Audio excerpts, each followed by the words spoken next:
Ulysse poursuit sa route. Passant près de l'île des Cyclopes, il décide d'aller à la rencontre de ces géants réputés sauvages. En gage d'amitié, il apporte du vin.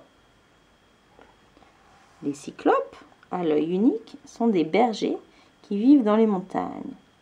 Celui-ci est absent, mais son antre regorge de brebis bien grasses et de fromage. Délicieux. Hélas, c'est la grotte de Polyphème. Ce fils de Poséidon est une brute qui ne craint même pas les dieux. « Qui es-tu » gronde-t-il. « Mon nom est Personne » répond Ulysse le rusé.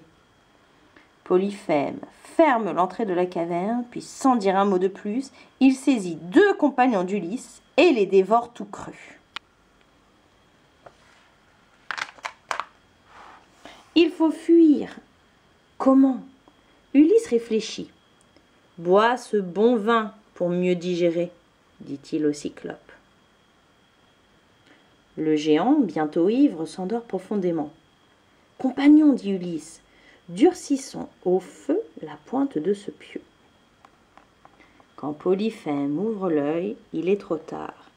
Aveuglé par le pieu, il hurle de douleur. Tu vois, les Grecs ont mis le pieu dans son œil. Ils vont le rendre aveugle. D'autres cyclopes arrivent dans la grotte. « Qui t'a fait mal ?» lui demande-t-il. « C'est Personne !» leur répond-il. Aussi, alors, il s'éloigne en se moquant de lui. Et oui, rappelle-toi, Ulysse a dit au Cyclope qu'il s'appelait Personne.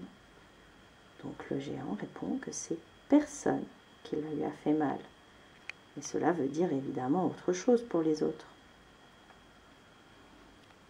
Le géant gémit en poussant le rocher. Il veut manger les hommes. Mais où sont-ils? Comme il ne voit plus rien, il tâte les moutons qui sortent.